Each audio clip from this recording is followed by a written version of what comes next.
Hi, everyone. I'm Kate Clark from The Information.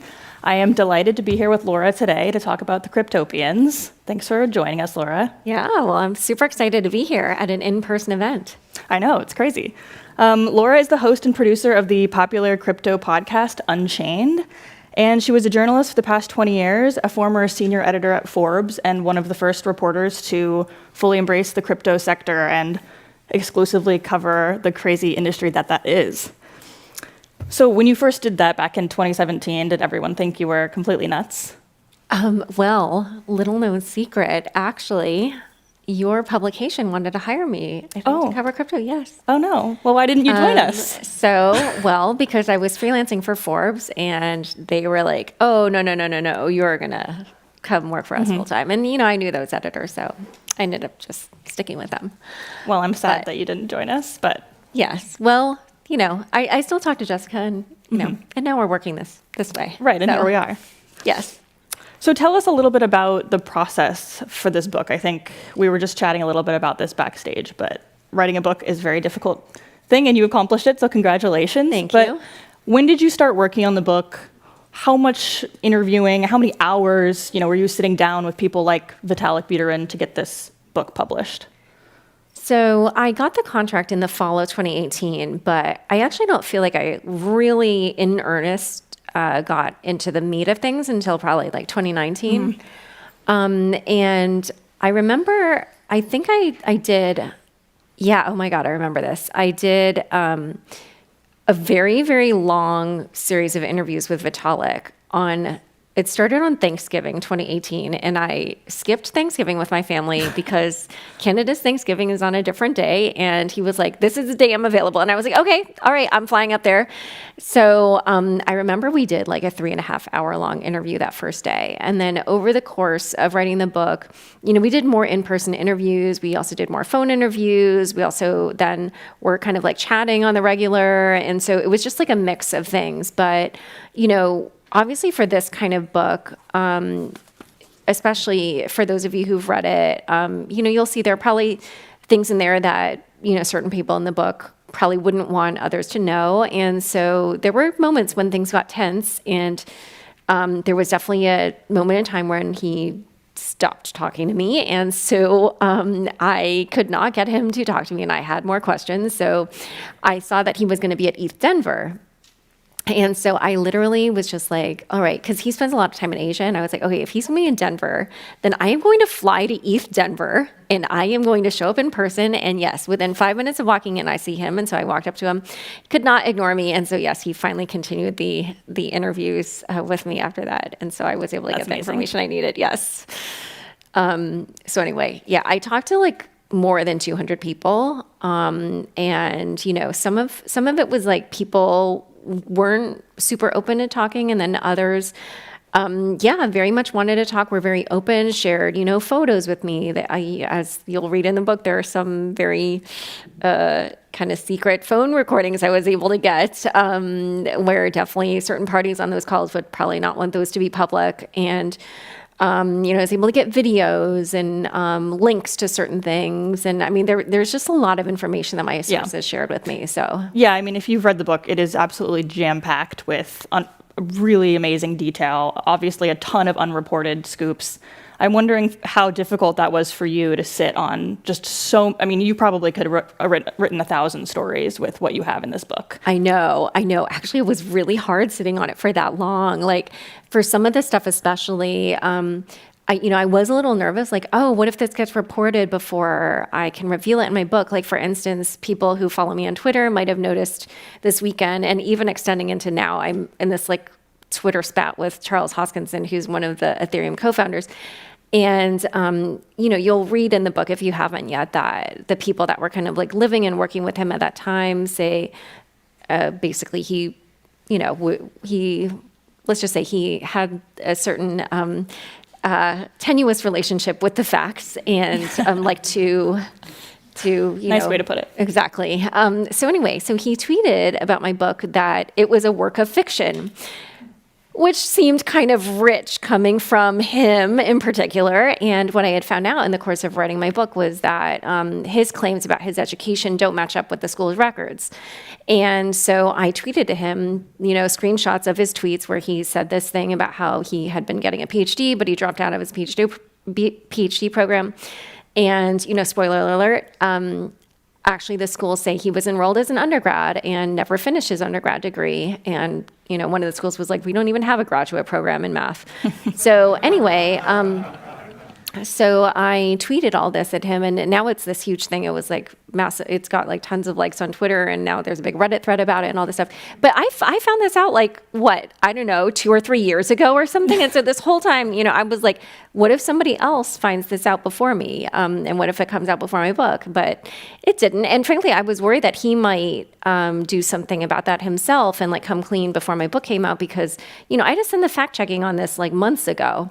Right. And his whole team had the fact checking. I sent multiple emails about it and they just never responded. But I was like, well, what they could do was like preempt my book and just like break the news themselves and be like, oh, by the way, but they didn't. And so anyway, so yeah, there are multiple things like that. You're right. It was That's frankly, the difficulty of writing a book, right? Exactly. And as you were spending months and months fact checking and finishing the final details of this book, the crypto industry is exploding in a way that you probably couldn't have. I don't think anyone could have seen coming. Right. And a lot of that is tied to the NFT craze, the Bored Ape Yacht Club, the crypto punks, all things that you mentioned at the very end of your book. But I'm curious, like looking back on 2021, early 2021, what did you make of the way the industry was behaving and everything that was going down? Oh, well, I mean, to me, it was like, oh, it looks like a second cryptocurrency craze. It's just like, it looks like, the beginnings of the ICO craze is just, it's not ICOs anymore now, it's NFTs and stuff. But frankly, not going to lie, a part of me was like, oh, this is going to be good for my book because like more people are getting into this stuff. I'm sure it will be, yeah. Yeah, exactly. Like multiple people have said to me, oh, your timing is impeccable. And I'm like, I didn't do this, but yeah. Right, no, I mean, it is impeccable. And I think a lot of people are really interested in understanding the backstory to Ethereum, but also just these names like Vitalik. I mean, I wonder if you considered even just writing like focusing fully just on him, or if that's something that you would consider doing, writing. Oh, that's interesting. I had not, but I think actually the book does end up being about him in a way that I didn't anticipate when I started writing it. So my idea for the book was just, wow, like, I lived through this crazy period in 2017 and I watched I was like talking to all these sources and I was finding out about the early ICOs in 2016 and I just did not anticipate it would snowball the way that it eventually did. And my own life was changing very rapidly. It was like, I had been covering this, I don't want to say it was like a sleepy beat, but it definitely was not something that a lot of people cared about. Right. And then suddenly it was just like, I couldn't keep up. And suddenly the whole outside world was very interested. And so living through that, I just knew something significant and historical happened. And so my idea was just like, I should write a book about how this happened. And I actually didn't even realize that the book was going to be so focused on Ethereum from the start because my initial conception for the book was even that kind of how Coinbase became the on-ramp, like to bringing money into the system was going to be part of it. But then frankly, the book is already so long. So at a certain point, I actually have a bunch of reporting on Coinbase, and at a certain point, I might publish it in some fashion. Write a book on Coinbase. I know, exactly. Well, there's already a very good book out there on it, Kings of Crypto by Jeff Roberts. But I just suddenly was like, oh, the real story is Ethereum, and it's a more interesting story. But like I said, when I went to focus on that, I still don't think I really fully understood that whole period also ended up being this coming of age story for Vitalik. But by the end, clearly from the material I had, I recognized that was the case as well. So I actually do think in a weird way that I didn't intend, the book sort of ends up being about Vitalik. Yeah, I mean, I think that the coming of age story of Vitalik is really the most interesting part of the book. And I'm curious, so the book focuses a lot on kind of his insecurities and his leadership style, which is somewhat non-existent early on. And he's very conflict averse and I think interacting with his fellow founders is very difficult for him, clearly. So a lot of the book details kind of him growing, and frankly, at the end, he's still not a very good leader, I think, in a lot of ways. Right. But I'm curious how your impression of him, like, where did it start, back in 2017, 2018, when you're getting going, and where does it kind of sit now?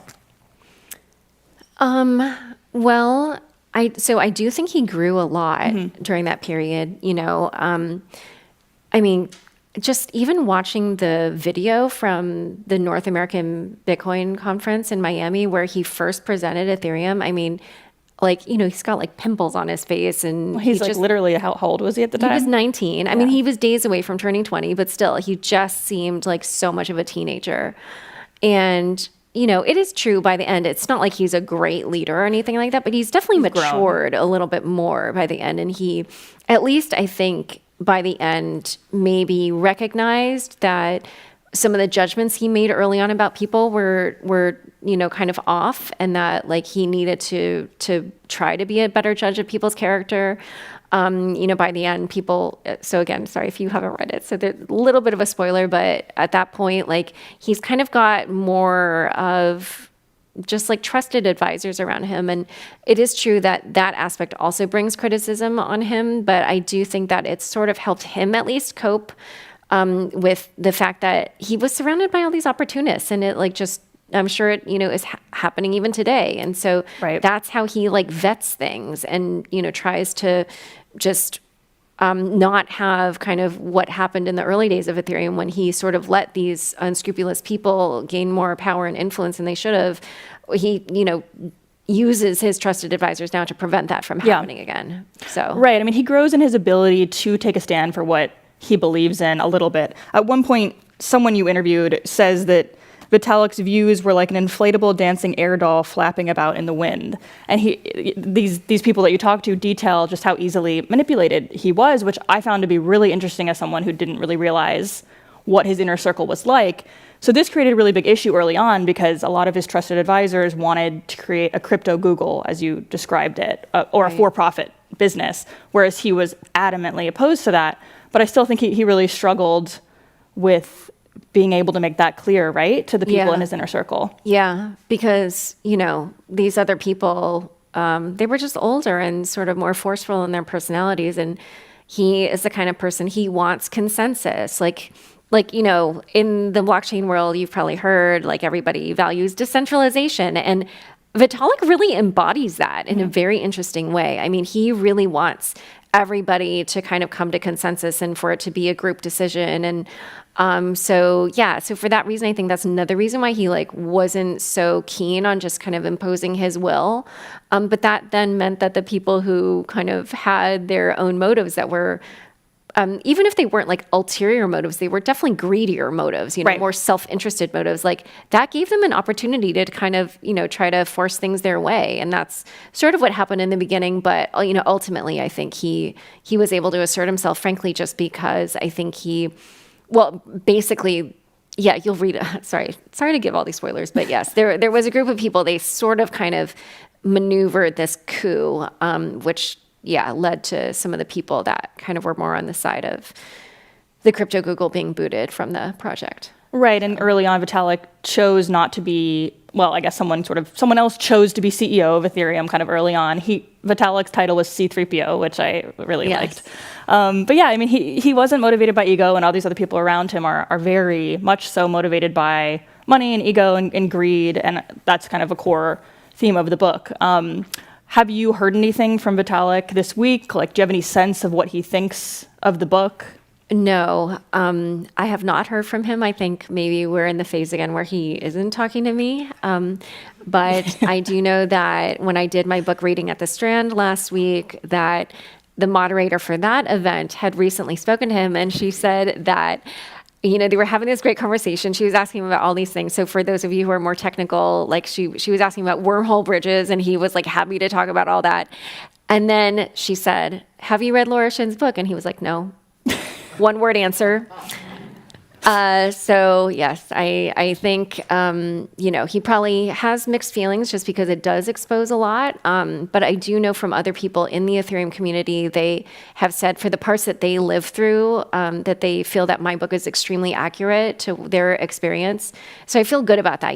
I worked really hard to make it as accurate as I could and to like get everybody's input, at least for the people who would talk to me. So, the feedback I've gotten so far is that, yeah, it is pretty accurate to what people experienced. And I'm sure that was something you were concerned about a little bit, just what the reaction would be. I mean, one of the things we were talking about earlier is in the book, you'll notice a lot of people don't share the same memory, of the same event. So there's a lot of people who are kind of essentially denying something took place. And I think that must have caused you just endless headaches throughout the reporting process. I mean, what was that like for you to deal with? Yeah. This was a challenge. For some of the things where there were multiple people at one event, I was able to kind of like cross-check just by asking all the other people. And granted, this is extremely time-consuming, but I did it because I wanted to get things down as accurately as I could.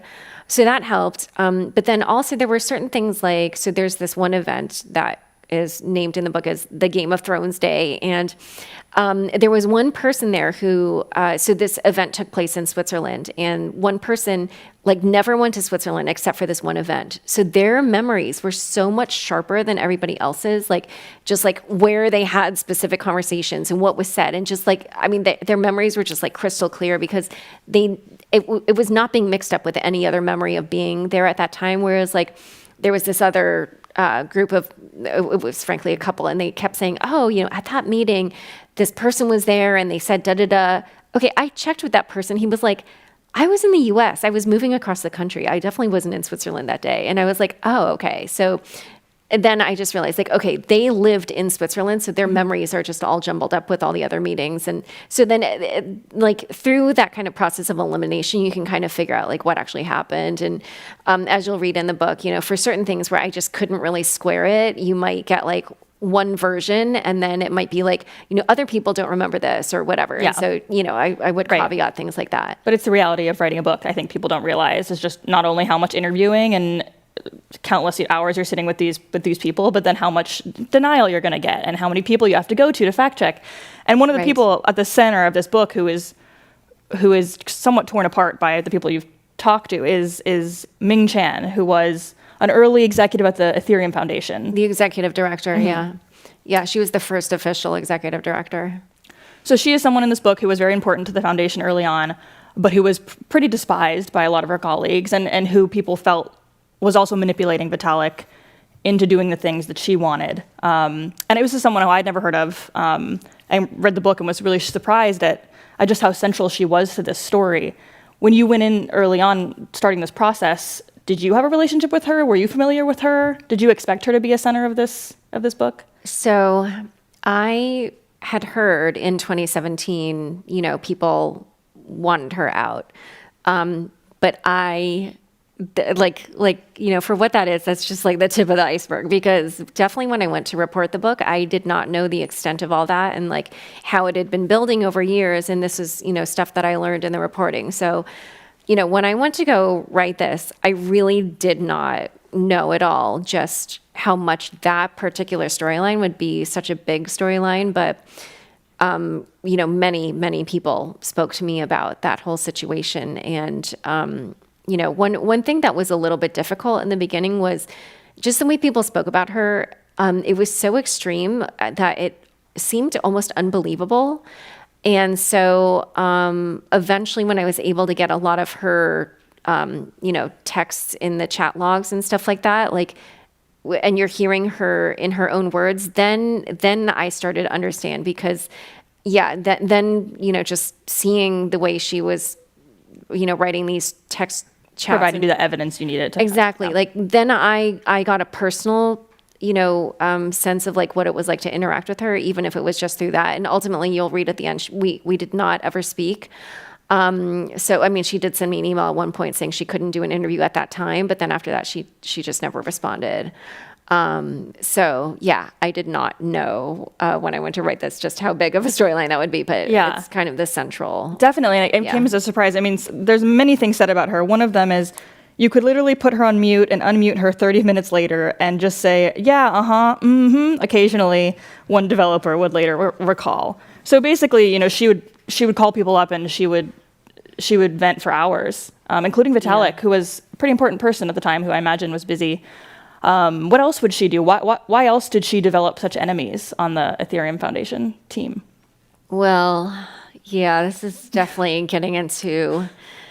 Honestly, there were so many shocking things, but one of the things was she would tell people on the staff that, like, oh, these other people on staff had embezzled money, and she accused like multiple people of having done that. And as far as I can tell, she never gathered any evidence of it. She never confronted any of these people with evidence of it. She never like did any kind of investigation, but she would constantly tell people that these other people had embezzled money from the foundation. And I asked Vitalik if he looked into it, and he didn't. He said he trusted her and stuff like that. So stuff like that was super shocking. I mean, she was the executive director of the foundation, and she's like bad-mouthing all these people afterward. And as far as I can tell, I don't think she even looked into it, but she would say these things. So stuff like that. I mean, but he did deeply trust her, right? And that was an issue because, I mean, I don't think it's spoiling anything, but I mean, a lot of these people in this book wanted her fired for a very long time, but she was very close to Vitalik. I think they had a close friendship. It's unclear kind of what their relationship was really like, but he didn't want her fired because he did feel like that was one of the few really trusted confidants in his inner circle, right? Yeah, I mean, I do think it started to change finally. So she was hired in the summer of 2015, and then I think in the spring of 2016 is when he kind of first had his, I think, they kind of had like been close in the beginning, and then they started to grow apart. And then, yeah, I think at some point in 2016 is when he started to entertain the idea of getting rid of her. But, at that time he was like 23 right. Or something. So young. Yeah. And just like, yeah, him and some of the other people, again, who were very young, they kind of were like, oh, like maybe we should try to get rid of Ming, but they just didn't know how to do it. And she was, nearly 50. She was just like a lot older, and they knew she wouldn't go easily. And, Vitalik, he doesn't do well with difficult personalities. Yeah. He has a hard time confronting people. He has a hard time asserting his own will. And when you have somebody who is that dominant of a personality, like it just, it ended up dragging out very long. You'll read all about it in the book, but I mean, one thing that it's easy to forget reading it, or even just reading about Vitalik in any format, is how young he is. But you have such great details on that. Like one of the scenes where somebody, I can't remember who, is trying to get him to try smoking weed for the first time. Right. And they almost convinced him. I don't really know how they knew that, but they almost convinced him, and then something happened, like they got distracted and he didn't do it. But it was like, just truly a coming of age tale for him. Yeah. Yeah, no, definitely. I mean, there were so many, like that first weekend in Miami when all the Ethereum co-founders gathered, people had such funny stories. Like, he was trying to learn Chinese on this app, and because I think he's a little bit socially awkward, like he would be whipping out his phone and like learning Chinese on his app, even when they're all like in a car together or like at a restaurant, or like he just, because he, I don't know, he had a hard time interacting with people, so he'd be like, I'm learning Chinese on my phone. He'd be like staring at his phone and whatever. So So on going back to Ming, she is one of few women that was really part of that early Ethereum story, the founding sort of, if you will. I'm curious, like with that said, did you feel more sensitive to some of the accusations that were being made against her because she was kind of the only woman in a lot of these situations, and perhaps might have been discriminated against a little bit more than her male colleagues? So I do have to say, as much as I am proud of the book and really enjoyed writing it and reporting it and everything, one thing that I'm not a fan of, and of course this is like a history, so my opinion of things doesn't really matter. It's just I presented the facts and whatever. But one thing that disturbs me about my own book is the fact that there's not that many women, but like probably a good percentage of them don't come across well. Ming is one. There is another one who also doesn't come across well. I mean, there are some that come across well, but that just kind of pained me because obviously I want to see more women in crypto, not fewer. But there was definitely just attention around that that I felt, but like I wasn't going to let it affect my reporting, because especially in the case, as I mentioned with Ming, once I saw the chats, then I realized, okay, the interviews line up with my own evidence of like what she was like, and so then of course, it's just it just doesn't really matter, Right. But yeah, it was kind of an uncomfortable thing. Yeah, I mean, when I was first reading the Ming parts of the book, I was like, oh, I think, there's probably a double standard here. She's surrounded by these men, they didn't like her. But then, once you sort of present more evidence, it becomes very clear that she's a very much an extreme. Yeah. But I can imagine, I mean, it's obviously not your fault, it's the industry. And the book is a reflection of what the industry was like at that time. Do you think that if you were to go back now and say, write a book about the last 4 years, do you think it would have a lot more women in it? Or what's your view on that? Okay. It would. I mean, for sure. I mean, I've been covering crypto for almost 7 years, and definitely there's way more women now than there were in 2015. For any of you who were in crypto in 2015, you will know what I'm talking about. Now there's like so many more women. It's certainly not enough.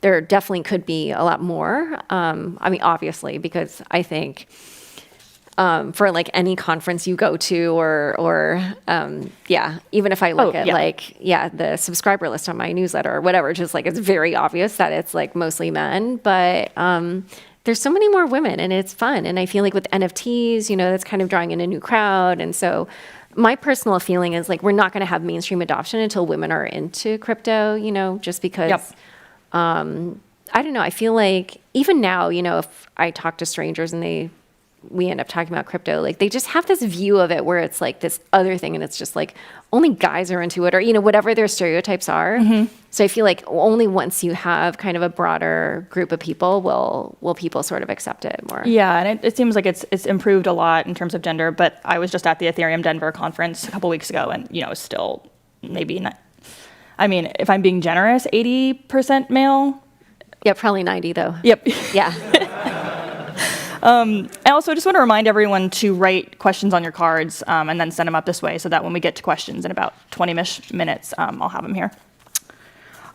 So a huge theme of this book is also DAOs, the birth of DAOs, which I'm sure, probably everybody's familiar with them because they were such a huge topic in 2021 alongside NFTs and kind of continuing into 2022 have been a big topic.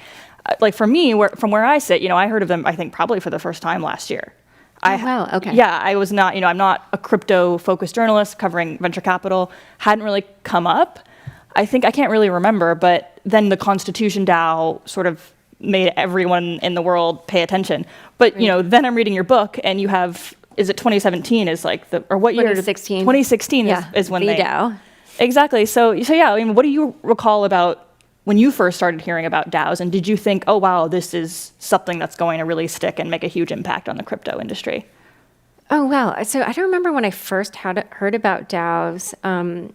Probably sometime in that 2015, 2016 area, because just a lot of people were like theorizing about them even before the actual DAO was created, which is how they had this idea because I think Dan Larimer of BitShares, I mean, these are names. If you don't know who that is, not super important, but basically they were kind of like early crypto people. They think were like writing about these ideas, and Vitalik would talk about them too. And so I think that is like what captured the imagination of this group of people that they had this idea basically for kind of a startup, but they were like, oh, it's like so uncool to go for venture capital. So we're going to get funded by a DAO. And so that was how this DAO thing got created.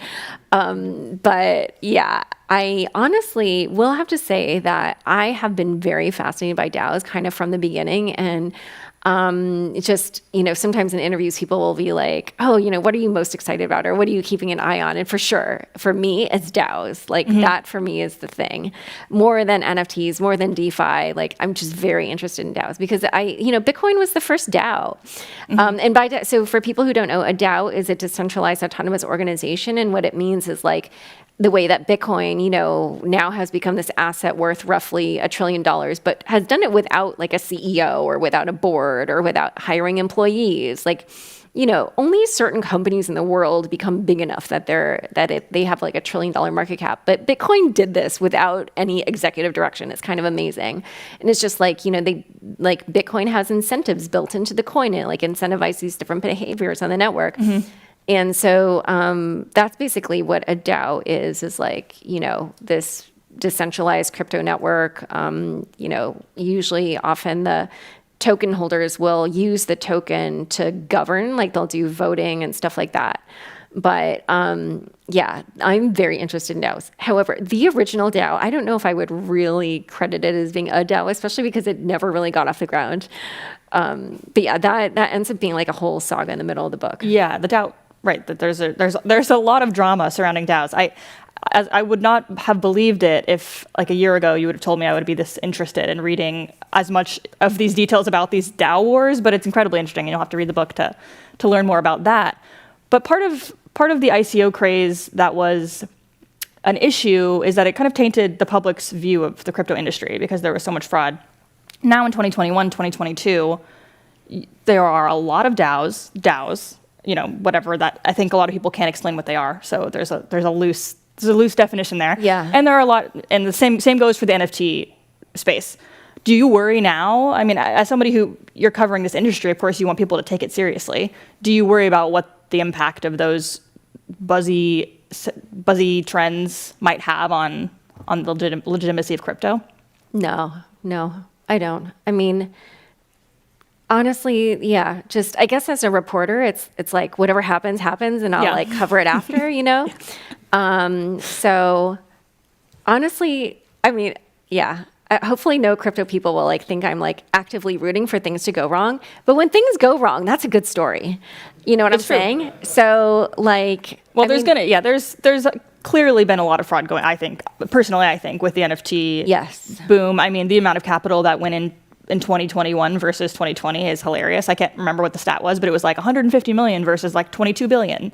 Right. It's just a complete overnight explosion. So, inevitably there's going to be those kinds of things. Yeah. The big thing now is they're called rug pulls. For those of you who don't know, basically like you get excited about this NFT project. You're like, oh, they're going to do all these cool things. And I get this like JPEG and whatever. And then actually a really good one. This is a very easy example. When Squid Game, the TV show, became popular, then these people were going to be like, they were like, we're going to create the Squid token. And instead they got $3 million for their Squid token. And they were like, peace out.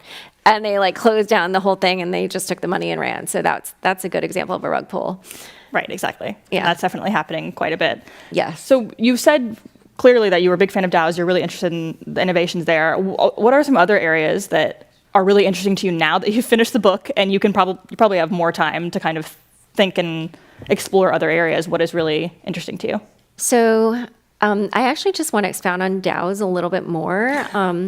One thing that was fascinating to me was I recently did a podcast on a new product by a company called Syndicate DAO, and they have this new tool that allows you to create what they call a Web3 investment club.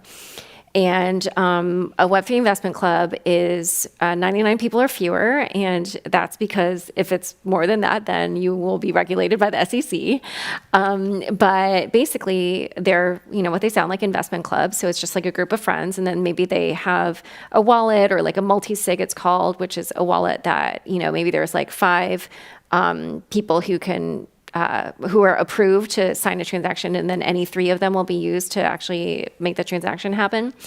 And what they'll do is it's basically like a group of friends, and then they, maybe like one person is super into DeFi, and then another person's really into NFTs, and they'll make kind of like investment decisions for the group, and they'll kind of like invest together, and then everybody sort of shares in the expertise of the few people who specialize in those areas, and they kind of reap the benefits together.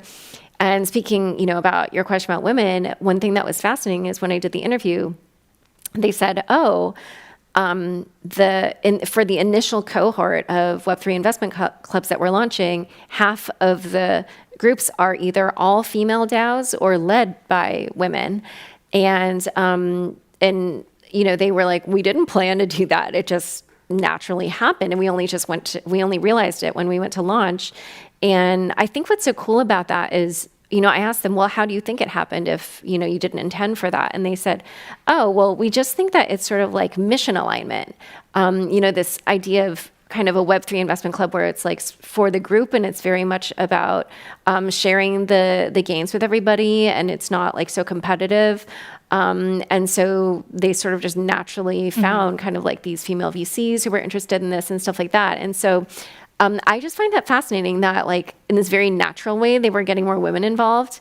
So I've like I'm keeping my eye on that because I want to follow that story more. And some of those women were saying like, come back to us because we have more. Yeah, I mean, I think given that I cover venture capital, I'm really interested to see how DAOs are providing different funding mechanisms for a lot of entrepreneurs, and they're kind of bypassing venture capitalists as a result.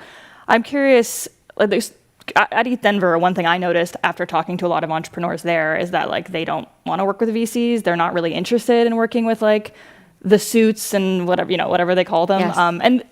There's some VCs in your book. You talk about Tim Draper, who was a big early advocate of a lot of crypto companies. But is that something that you picked up on too in the course of your reporting? Is just that kind of like lack of a desire to team with venture capitalists in the crypto world? Oh yeah. This has been a theme throughout.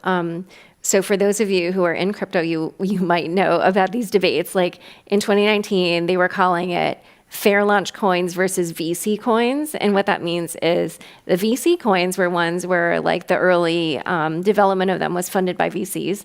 And then the fair launch ones were the ones where they were just launched as a project for the community, and they didn't like pre-mine coins, meaning they didn't kind of like generate coins and then allocate them out to some early people. It was just like whoever got in early, sort of like Bitcoin could, get in early basically.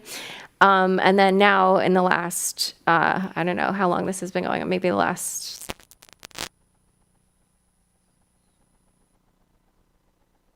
former CEO of Twitter is very critical of what he calls Web3, and probably the main proponents of Web3 are like Andreessen Horowitz Crypto. Probably Chris Dixon is maybe known as like the person who kind of, he's with Andreessen Horowitz Crypto, and he is always talking about Web3. And so, they like get into these Twitter fights and they criticize each other. But it's the same thing. It's like essentially the VC coins versus fair launch coins debate.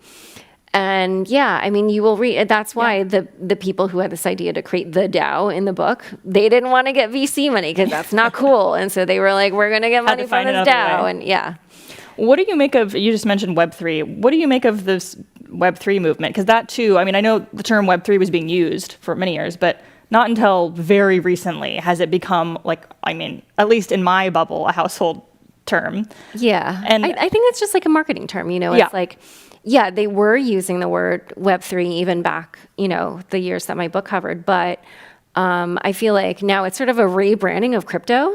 Yeah. Because it's really just crypto. It's just they use the word Web3 now, basically, and it's sort of somehow more consumer friendly. Exactly. Yeah. Exactly. So I basically think it's like literally the same stuff we've been talking about, but it's just a different term. Yeah. a lot has changed since you started writing the book. Like, you probably have so many more friends and family who are interested in crypto than you did when you got going 4 or 5 years ago. Only because of NFTs. Yeah. Only because of NFTs. Because, I have a lot of friends who are creative types. Yeah. So before, they definitely were not interested. Whenever I would talk about crypto, they would, I think they were just like, oh, Laura, here she goes again, talking about all this stuff we don't care about. But finally with NFTs, like I'm like, oh, you could make NFTs. They're like, oh yeah, I guess I could make NFTs. So yes, finally my own friends are somewhat more interested. Although I do have some friends in the audience here, and actually I don't think these are the ones that are interested. But anyway. So you said that the reaction from the Ethereum community has been positive, but one of the things you talk about a little bit in the book too is like the Bitcoin maximalists, which you can explain if people don't know. But have you gotten any like hate from the Bitcoin maxi crowd who hates Ethereum and probably doesn't want a detailed book written about it? No, I haven't. The Ethereum crowd has been a somewhat mixed reception, I would say, just because I do know that one of my early so I did send the book to some early people just because, frankly, I'm probably going to do NFTs for my book launch, and I was like, hey, like you're into NFTs, do you have any ideas of what I could do? So I'll send you my book. And I remember one of them DM'd me and was just like, whoa, like, you really dug in on the salacious details. And I think they were just really taken aback by the book.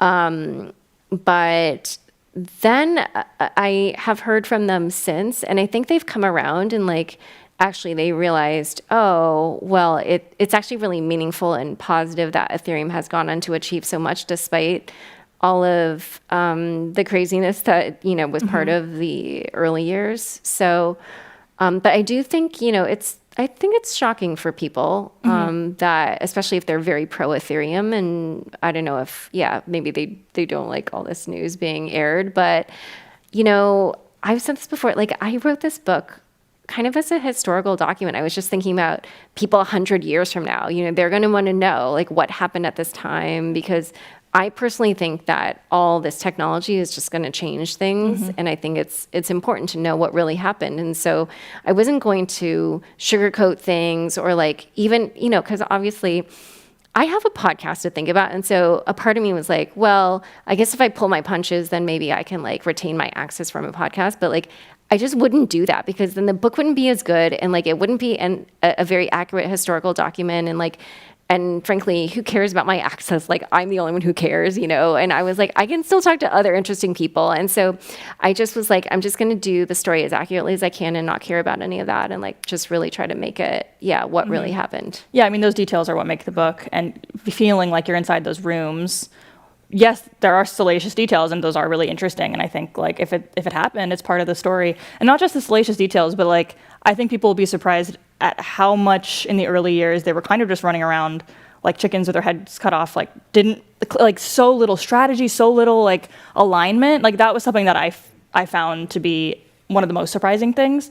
What do you think? Like, what are, without spoiling, you know, anything that you don't want to spoil, like what were some or one really big revelation that you had that's in the book, or one really big scoop in the book, aside from the one we talked about earlier, that you're, you know, really excited about getting out into the world? The biggest one, of course, was revealing who was behind the DAO attack, which, you know, having that kind of news for a book, oh my God, like, I mean, there were just so many things. So first of all, once we realized we had it, then it was just like, oh, how do we relay this without getting scooped? Because there's so much time between when you wrap up a book and then when you're going to publish it. And like, you know, for that kind of information, we were stressed out about like somebody else like getting the name and then somehow doing their own story before we could publish it. So that was like a big deal. Then, frankly, honestly though, since that didn't happen and I didn't get scooped, publishing that on the day the book came out was awesome. Like it just, you know, I mean, who else can publish a book with like huge news like that? You know, it's very rare. It's like pretty much near impossible, frankly. And so, yeah, I just was very excited that we managed to pull that off, because there were just so many things along the way where it was like, what's going to happen? But yeah, I feel like that helped, you know, get a lot more attention on the book. Yeah, especially on that first day. And yeah, it was a little dicey though, because we figured that out so late in the process, when like you do what's called 3 last passes with the book. And with each progressive last pass, you're supposed to have fewer and fewer changes. And right before I was supposed to turn in the second pass is when I got new data that I wanted to pursue more. I wanted to keep reporting. And I remember my fact checker and I were like, should we tell them we have this new data? Like, what should we do? Like, we're trying to figure it out, because we didn't have something new to write. We just wanted more time to like go through this. And I finally did decide to tell my publisher, but they were like, no, you can't do more reporting. Like, you know, this book is nearly done, like, da-da-da. And I did still, you know, send it on to another company that I was working with. And then, of course, you know, we did get information that we were able to use to pinpoint somebody. But I, you know, just had this moment, because like, you know, you don't want to piss your publisher off at the very last minute. Like, so it was difficult. But then, of course, once I was like, we have an identity, then yes, we delayed publication. And but yeah, like if you read that section in the book, the epilogue about that period is like much shorter than the article that eventually came out. Or not that period, but about that investigation is shorter than what eventually came out online, because they just said things like, you can't go over a certain number of words, because then if that adds pages to the book, it could even affect things like the jacket cover. And they're like, and we cannot make more, so it's just like so fascinating. Just, yeah. Right, it's a different world, writing a book, different world than podcasting or Exactly. writing articles like we do. Do you Yeah. feel like you want to turn around and do another one? I mean, a lot's happened. Yes. Okay. I definitely So we can do. expect. I had so much fun writing this book. I definitely want to do it again. I can't wait, honestly, actually. That's not usually what I have heard from listening to interviews with authors. I've Yeah, heard it's very no. difficult, and people often want to never do it again. This was my favorite thing I've ever done professionally, so I would definitely like to do it again, for sure. Well, I want to get into some audience questions. Okay. We got a stack here, so let's see.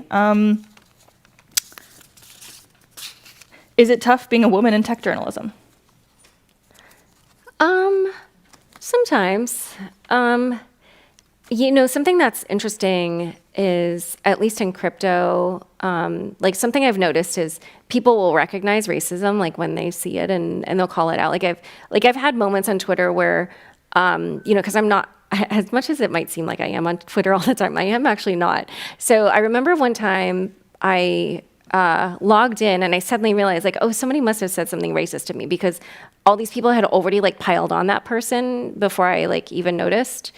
But people, especially in crypto, are much more blind to sexism, way more blind. They're in full on denial that it even exists, and they will tweet at you about how it doesn't exist, and women just aren't interested because there are no barriers to crypto, and therefore they just don't want to be a part of it. And I'm just really? So, at those moments, I'm a little bit let me, I just want to take you back to my childhood and explain all kinds of things that I've learned. Right. So you just can't spend the time. Yeah. Exactly. And were you covering tech more generally prior to focusing? No, I was covering personal finance, which is Okay. a totally different world. And yeah. How does that compare, though? Personal finance beat, crypto beat, in terms of the reaction at just being a woman in journalism? Was it harder in one or the other? Would you say it's similar? One thing I will say is that I'm actually shielded from a lot of the stuff I think that a lot of other women in crypto face, just because, when I started covering this, calling up, and especially in 2015 when nobody was paying attention, and crypto companies, or blockchain as they were called, blockchain companies at that time, or Bitcoin companies, were just dying for any attention, to call and be like, I'm working on a story for Forbes and I want to write about your company. They were okay, great. And they treat me so much better than they would just any other random woman in crypto. So I actually feel like I've just been shielded from so much of that, which is not to say that I haven't had bad experiences, because I've definitely had the people who have never worked a day of journalism in their life who try to tell me how to do my job. And I'm like, do you know I've been doing this for more than 2 decades? And they're like, you should do it like this. And I'm like, I think I know what I'm doing.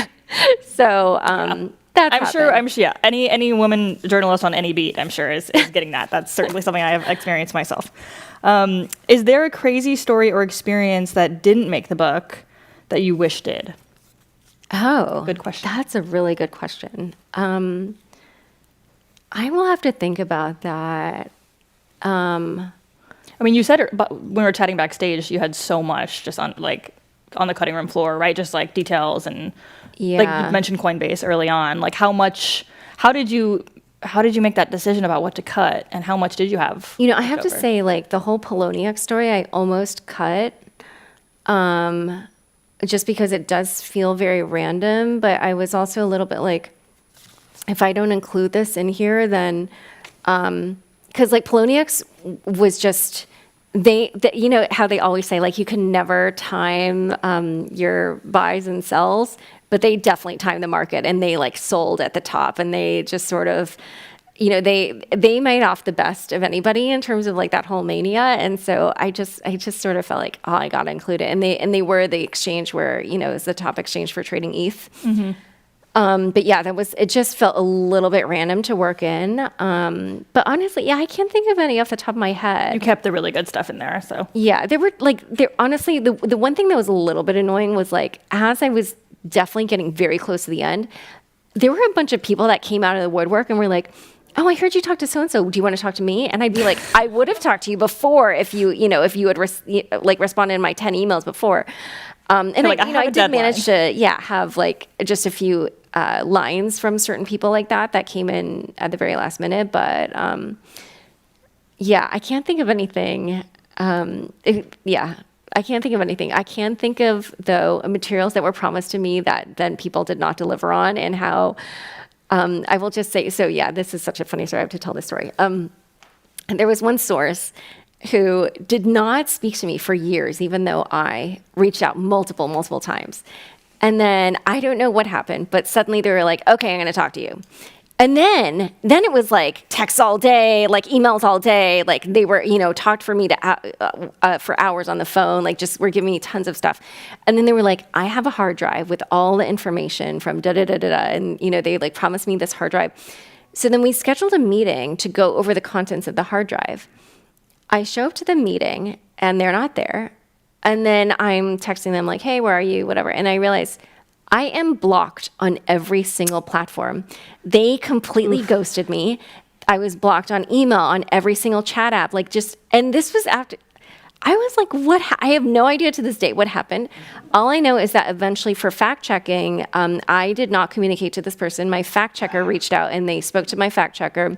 They were slightly belligerent to the fact checker, but it was just weird. It was like, okay, you give me the cold shoulder for years. Then you finally it's like 180 and you're just revealing everything. Then the moment when you're going to give me this thing that I'm, interested in, the prize you just hard drive. completely cut everything off again. It was so weird. But It must have been spooked. Something spooked them. You never know. I mean, crypto people, all I can say struggle. is, they're always entertaining.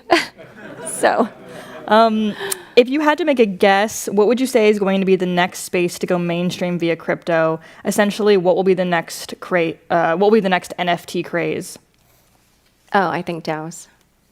Yeah, it's already happening, Yeah. I mean, yeah, there's so many different DAOs, by the way. And they're very weird. Like some of them are like Fry's DAO, or like the DAO to buy the Denver Broncos. And I don't know, there's just a lot of weird DAOs out there right now. So What book would be more about the technical and theory of Bitcoin cryptocurrency? What books would be more? So maybe like book recommendations you have about Bitcoin? So for more technical, probably maybe the Andreas Antonopoulos books. I'm assuming this person maybe is a programmer. So, because I think those are kind of more technical focused. For people who want to read a narrative version that's similar to my book, Digital Gold by Nathaniel Popper is a great book about the early days of Bitcoin. For books that are more like primers, but maybe not so technical, things like The Age of Cryptocurrency or The Truth Machine, also by the same authors, Michael Casey and Paul Vigna, or if you're interested in kind of like the economics of Bitcoin and the monetary policy around that, then The Bitcoin Standard is a good book that, is kind of looking at Bitcoin through the Austrian economics angle. But honestly, there's so many really good books on Bitcoin and crypto, especially if you're looking for more of that kind of like primer type thing. Do you think we're going to get like an Uber type movie or TV show about any of these early crypto people? I don't know. We'll have to see what happens with that. Do you interact with the crypto community in any way to stay in the know, understand the industry better? Example would be joining a Discord channel, being a part of a DAO. Yes. So I am a member of many Discords, but I'm not going to lie. I am not good with the Discord because I think I'm like kind of too old to like really get it. Like I sometimes struggle with the Discord. But yeah, now I have my own Discord. So I will learn to manage it better through my own Discord. But yeah, no, I definitely join a lot of these. And then as you'll notice in the book, I used a lot of the forums and those conversations in there to kind of fill out like what the community was feeling and thinking and, the conversation around a lot of these events. And so I definitely, actually, that's part of the reason why I join a lot of these, because I'm like, oh, I don't know in the future which one of these I'll want to write about, but I know I will probably want to, put some of that conversation in whatever I work on in the future. So I just try to join a lot. Well, one of the things that some other crypto reporters have been having a dialogue about, like on Twitter, is whether it is appropriate for crypto reporters to invest or to even dabble with crypto. What is your philosophy on that? How have you approached that? So my personal philosophy is similar to the Forbes one, which is that if you own something that you cover, that if you disclose it, that's fine. But since I'm independent now and I don't work for Forbes and I want to be open to be able to freelance for any publication, I actually don't personally own any at the moment.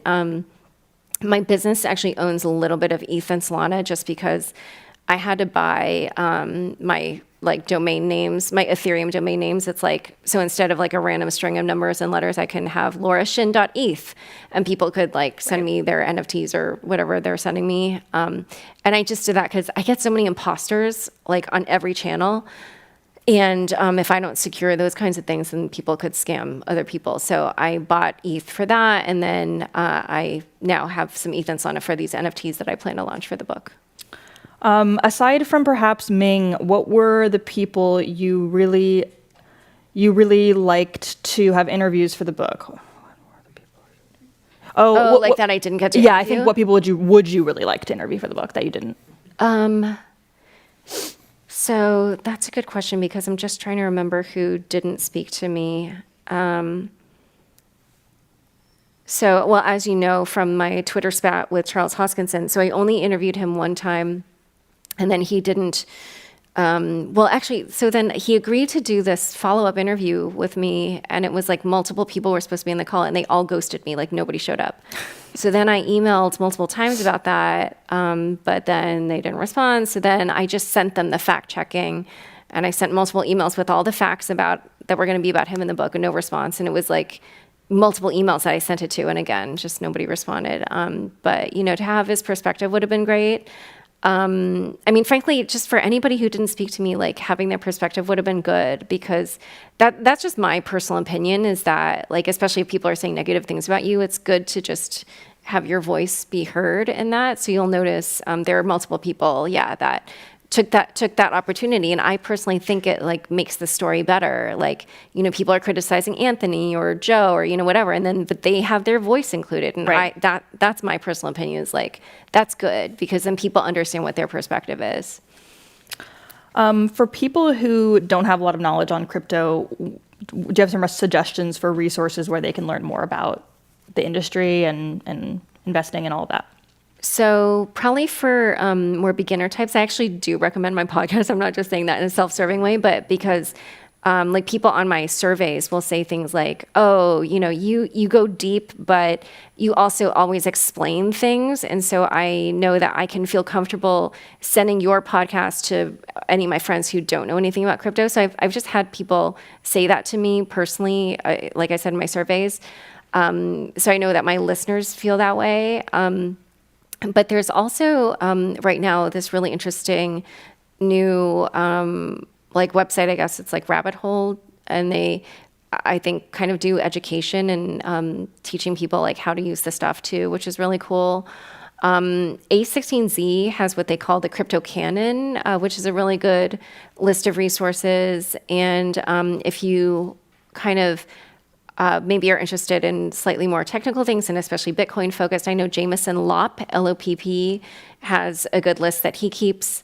And then probably the other good set of beginner resources is Linda Shea, spelled Xie. She writes a lot of explainers on all kinds of things. Yeah, particularly I think maybe more on the Ethereum side, but she's really good at that and just has covered a lot of topics. Do you listen to other crypto podcasts? And also, what about sort of crypto news sites? Like, are there any that you would recommend that you reference most often? Yeah, so probably the main three that I think most people read are CoinDesk, The Block, and Decrypt. Actually, honestly, The Information has a great crypto newsletter. I also do a newsletter Monday through Friday. But there's so many good ones. The Defiant does. They started off focusing on on DeFi, but now they kind of do more in crypto. But it tends to be more Ethereum. I think a little bit less like Bitcoin type stuff. There's so many good resources now compared to especially when I first started covering this. But one are and then in terms of podcasts, there's so many good podcasts. One that's kind of more on that beginner level that I like is Patrick O'Shaughnessy's Invest Like the Best. And he does a new one called Web3 Breakdowns. And I feel like that's also if you're kind of, more, because mine, because there are some crypto podcasts where they just focus on like DeFi or, DAOs or whatever, or NFTs. But I feel like mine, I just cover like all of them, which is better, I think, also for beginners. And I would say his is sort of more on that level as well. Yeah, I mean, there's very recently been a huge explosion too, just on the media side of crypto coverage. Like Bloomberg, I think, has hired like 10 people to cover the crypto business. So I guess a lot more competition, but just a lot. It's good because it'll bring a lot more accountability, I think, to the sector, especially now when there's just so like the speed in which it moves. I mean, how do you feel like you can keep up with the developments, especially this past year when you were working on a book? Probably didn't have a lot of time. Definitely not. I feel like nobody can keep up with them, but that's like so good for my personality because, I think if things become too easy for me, I just lose interest. So like I like that challenge, and like that's what makes it fun, and that feeling that I like can't quite keep up is like what I really like, actually. Extra motivation to kind of yeah. Well, before we wrap, there's a tradition here at the Commonwealth Inforum to ask every guest what your 60-second idea to change the world is. No pressure. Oh, wow. Okay. 60-second idea to change the world. So this one is like not a big idea, but this was such a profound kind of like statement from a book that I came across through this writing workshop that one of my mentors teaches. And he actually got it from a book called, I think, How to Be a Grown-Up, if I remember correctly. So I need to read this book. All I know is the one quote, but I should probably read the whole book. But the one quote, which I think is so profound, and I think if everybody acted this way, then the world would change a lot. And it is, ask for 100% of what you want from 100% of people 100% of the time. And we've been talking about all the problems that Vitalik encountered because he definitely didn't do that. And I do feel like the world would work so much better if people did that. So if we could all adopt that philosophy, I feel like it would kind of transform things. Well, thanks so much for chatting with me about your book, Cryptopians. A reminder, you can purchase the book here or through your preferred bookseller. And if you'd like to watch more programs or support the Commonwealth Club's efforts in making virtual and in-person programming this year a possibility, visit the Commonwealth website to learn more about that. Thanks, everybody, for coming. Yeah, thanks for your questions.